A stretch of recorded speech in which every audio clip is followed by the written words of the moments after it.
With our increasingly connected world, the devices that facilitate those connections are increasing in numbers by the day. However, the question of what to do with those devices once they reach the end of their design life, or simply become obsolete, has not had a satisfactory answer. The Global E-Waste Monitor 2020 report finds that the world produced 53.6 megatons of electronic waste in 2019, while only 9.3 megatons were recycled. 757 kilotons of that waste coming from Canada. Currently, 7 to 20% of electronic waste from developed countries is exported to developing countries where it is disposed of. Most of these exports are illegal and done under the guise of scrap metal.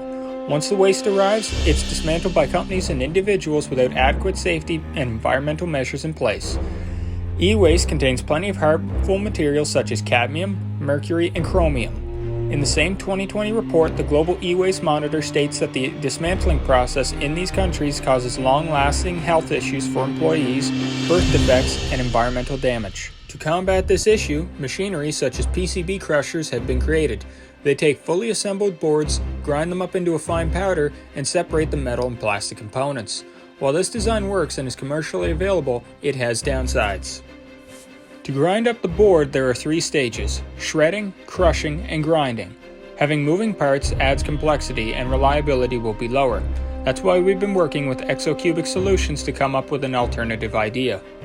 Exo-Cubic Solutions, based out of the UK, has been a pioneer in finding alternative ways to recycle tires. Their solution employs the use of ultra-high pressure water to pulverize the rubber off the tire. The team was tasked with finding whether or not this idea could be adapted to pulverizing printed circuit boards.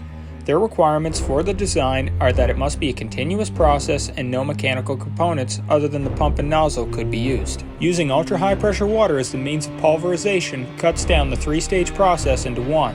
Additionally, the design's only moving parts are the water pump and rotating nozzle, greatly increasing reliability.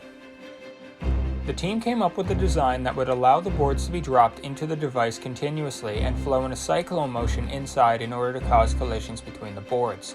This, along with the jets of ultra-high pressure water, will assist in pulverization, as seen in the fluid simulation of the prototype shown here. Due to limitations of time, availability, and finances, the team could not procure the necessary pump to test the design prototype. Instead, the team substituted for the water pump and nozzle available at the university.